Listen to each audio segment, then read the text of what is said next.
doing sometimes. Alright. That's probably better. Alright.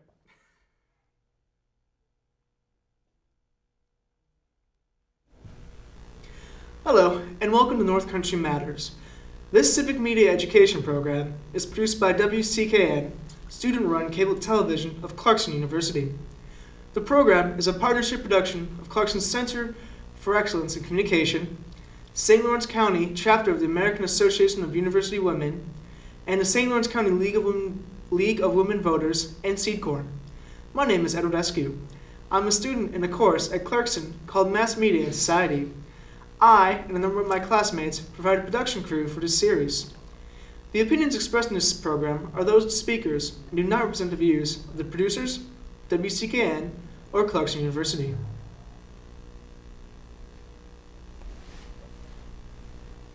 Dave, Take it away. Welcome to the program on this beautiful fall day. This is a continuation of the programs we've had in the last couple of weeks.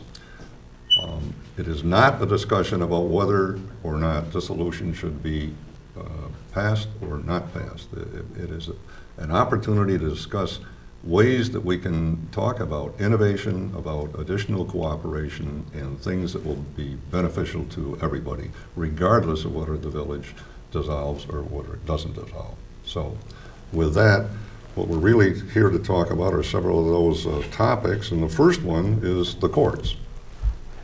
I think it's very interesting that you said of benefit to everyone, because I think when people talk about consolidation, they often think of dollar savings as what you're really looking for.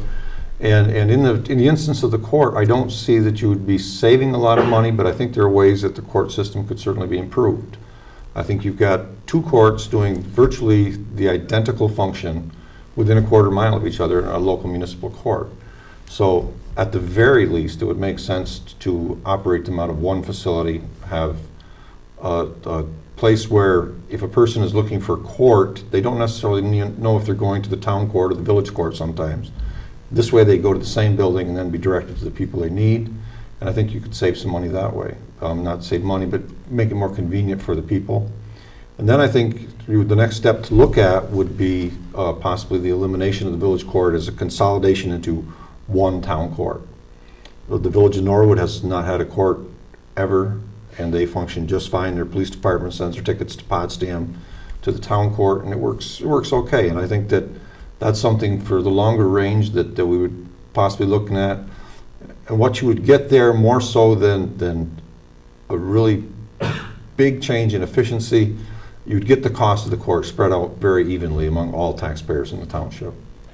All right, let's talk about the physical facilities. The town is spending money right now in making renovations to the existing town court, as they've been required to do, and they have a grant to do that so that it's not a financial burden.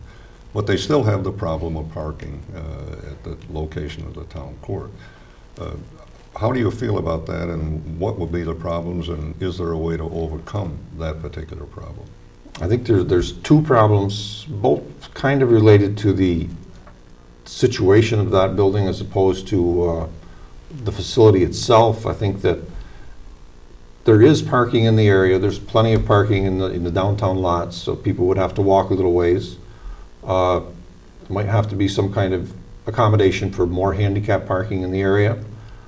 One thing that people don't think about a whole lot is when prisoners are being transported in and out of the court, it's pretty important that the deputies bringing those people over have a designated area where they can park and know that they can expeditiously get the prisoner in and out and get them in and out safely at times. You know, there are times when there might be a hostile crowd waiting for a prisoner. So that's a consideration that would need to be taken into account too, I think. Okay, but you feel it could be worked out? I think there are things that probably could be done to make one facility work, yeah. Okay, any other comments on the courts? No, I think that's pretty much it. Okay, let's talk about some of the shared services and their purposes and what could be done about some of them. Let's go from there to the police department, which is kind of a controversial topic right now. Absolutely. I think the police department, people probably don't realize quite the extent that our police department already cooperates with the sheriff's department, state police, and the university police as well. They do tend to help us keep a smaller force than we might otherwise need.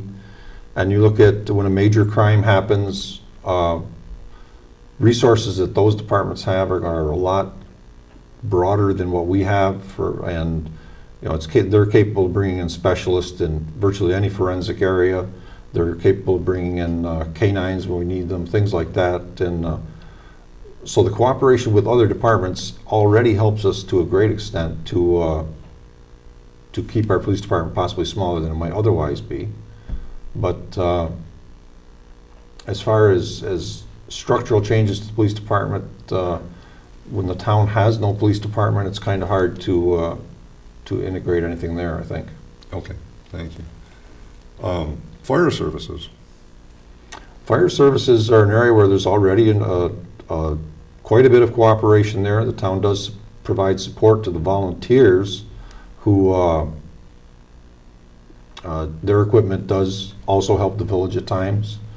I think that the job the volunteers do is invaluable, and you just can't put a price tag on it.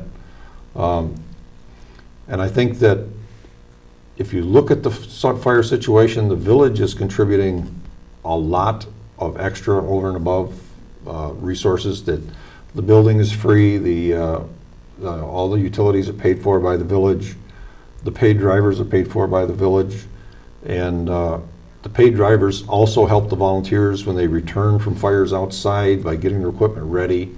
And I think that possibly by utilizing those paid drivers to maybe expanding their role outside a little bit and getting a greater contribution from the town would be mutually beneficial to both parties. Okay, there's some insurance that we should talk about here. The cost of the premiums for fire insurance is dependent on the ability of the department to respond and proximity to nearest hydrant and all the rest of those issues. Would there be a substantial or any kind of an impact on insurance premiums if we were able to do some of these things? I would think so, especially for some of the larger businesses in the town outside that would benefit from faster response time. Certainly they might see some fire insurance savings on that. It'd be quite a benefit for them. Yep. Okay, thank you. Anything else on fire? No. DPW. I don't think people realize that the level of cooperation that goes on day to day, year to year, at the staff level in DPW. I mean, it's been happening for 30, 40 years that if a town needs something, or if the Village of Norwood, Village of Potsdam needs something, their pieces of equipment are borrowed back and forth. We don't maintain every single piece of equipment that the town has or the Village of Norwood has. They don't maintain all the equipment that we have, so that if someone needs a sewer flusher that we happen to have, that piece of equipment readily now and for decades has gone to use the town or the Village of Norwood. And if we need a Gradall, which we don't have, for instance, we borrow that from the town of Potsdam. And that even extends beyond to, we borrowed parts from Messina, we've done cooperative work with Canton.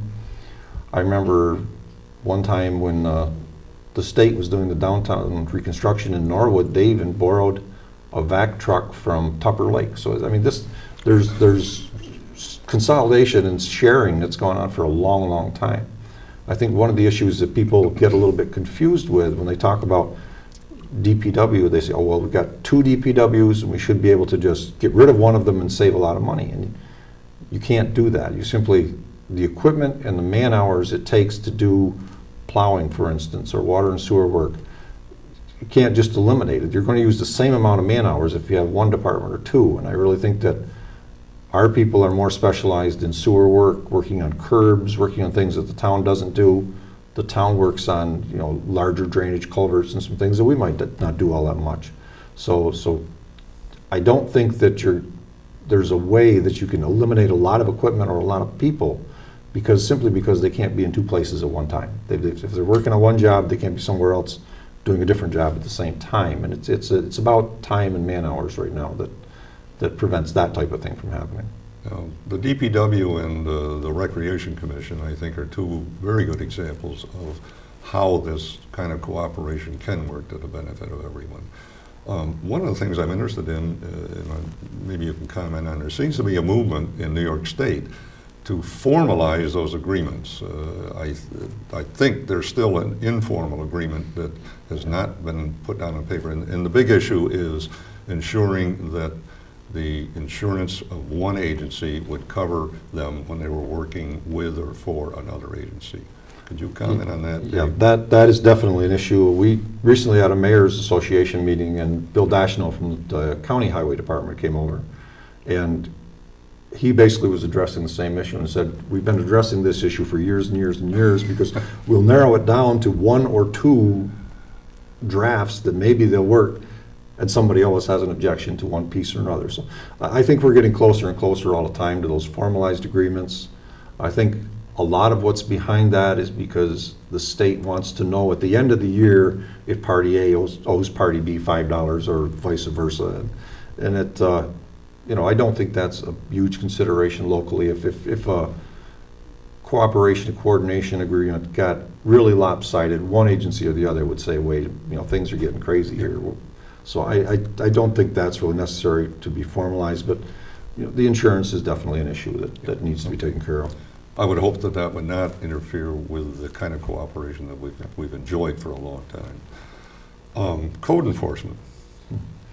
Code enforcement's an interesting area because they do a similar job with slightly different codes. I like the concept myself of having the town code enforcement and the village code enforcement office in one place, in one building, for a couple of reasons. That there's, if you look at a code enforcement officer's job, it's really not a desk job. It's a job where those people are required to be out on the street a lot and inspecting things in or out. And if someone calls to get code advice and all of our code enforcement people are out of the office, there's really nobody there to give them advice. And if you had 3 people in the office instead of 2, a person's chances of getting a code enforcement officer in the building that could at least tell them specifically what's in the New York State Building Code would be very helpful for a lot of contractors. I think that situation also might allow you to have your administrative person who would be in the office all the time trained to a higher level, and where they could actually be trained in code enforcement, and that person could screen a lot of things on the way in, double check things on the way out, and when people call, that person could also tell them much of the advice that a trained code enforcement officer does now. And it wouldn't necessarily save a lot of money, but people would get their questions answered faster. And if you're a contractor and you've got something going on a job, that can be pretty important. It would eliminate some frustration. Yes, no absolutely. doubt about that. So, okay. Any other areas that we should talk about before our final topic, which is economic development? Well, we do have the airport, which the village maintains solely now, and that's actually an airport that benefits the entire Canton-Potsdam region. And so I would really like to see at some point the town take a more active role in our airport. I think it'd be very important. I think it certainly benefits the majority of town residents, and I think it'd be something very helpful to keep that airport growing and be a good facility. And a critical issue there is UPS. If we didn't have that airport, we would not have the service we had from them. We would be getting all of our stuff coming through either Messina, or all of the stuff that is time sensitive coming through Messina or Ogdensburg, probably Messina. Oh, absolutely, and I don't think people realize the number of physicians that use the airport. Doctors from other hospitals, specialists that will come here and probably couldn't do it if they couldn't fly in and out very quickly. Because a physician's time is worth a lot of money, and they're not going to drive 4 or 5 hours or 3 hours if they can fly it in 45 minutes. And that's very important. And the colleges use them a lot too for recruitment purposes. And there are a lot of college students' parents that fly back and forth into Potsdam. The medevac unit also uses a space which is much closer than it would be any other way. If it weren't located at the Potsdam Airport, we were talking about any place from 25 to 45 minutes of additional time to get somebody where they could be medevaced out. Yes. In most cases. So, all right, our final topic, economic development. Mm-hmm. Economic development, I've heard several people express concerns about an inconsistent strategy, let's say, between the town and village, and not having a real coherent plan to develop the entire area. I think that's an area that I think can be improved upon a lot. I think the town will utilize the Economic Development Office for specific grants, but they really don't maintain a year-round presence and do a lot of joint development activity between the town and village. And I think that's something that we can try to improve on. I think it's a pretty important area. If you start drawing artificial lines on the map and saying we're going to do two radically different things on each side of those lines, I think we kind of lose something there in the long run.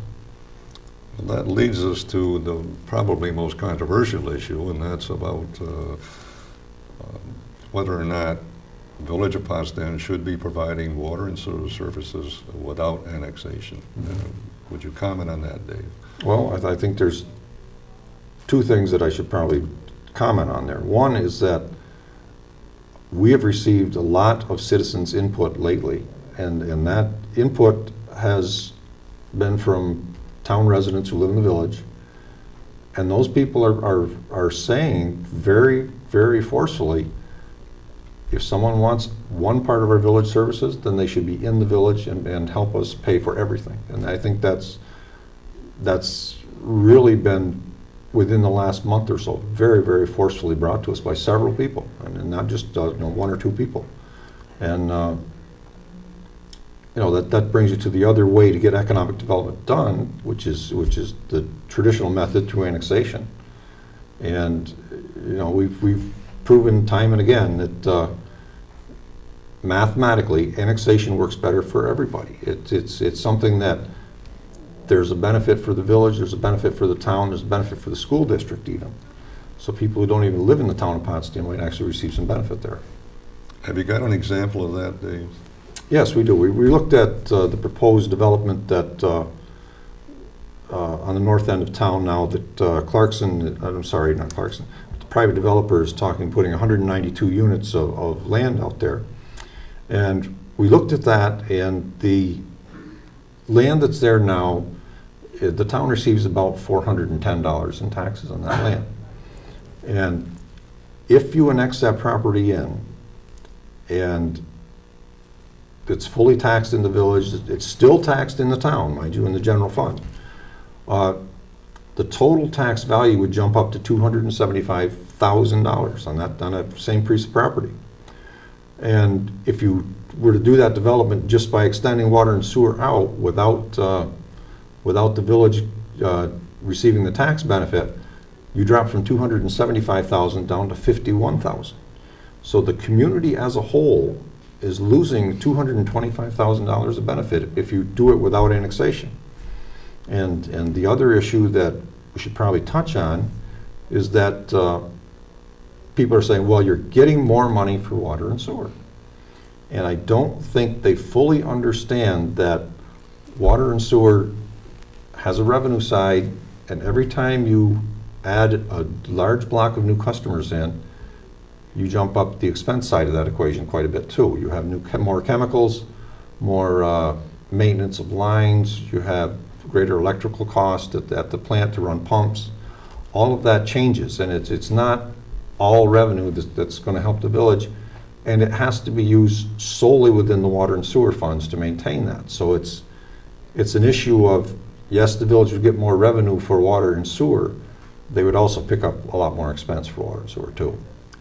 If I understand correctly, when the water plant makes 1 million gallons of water, the sewage treatment plant treats about 2.5 million gallons.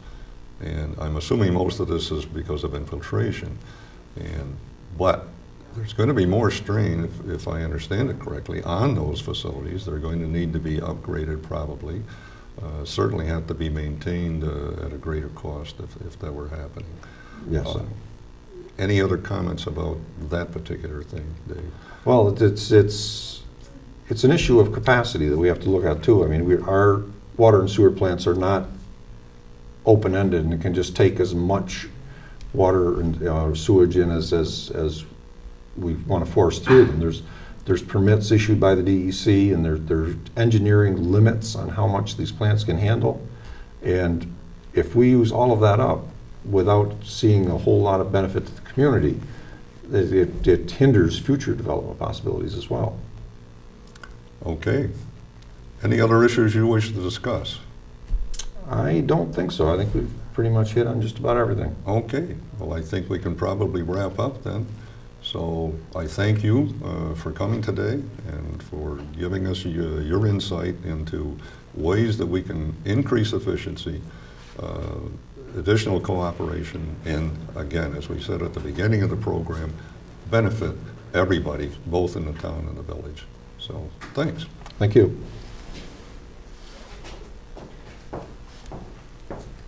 Well, thank you all for coming. On behalf of the organizers, I'd like to thank you all for taking the time to talk with us and for your willingness to participate in the local civic media program.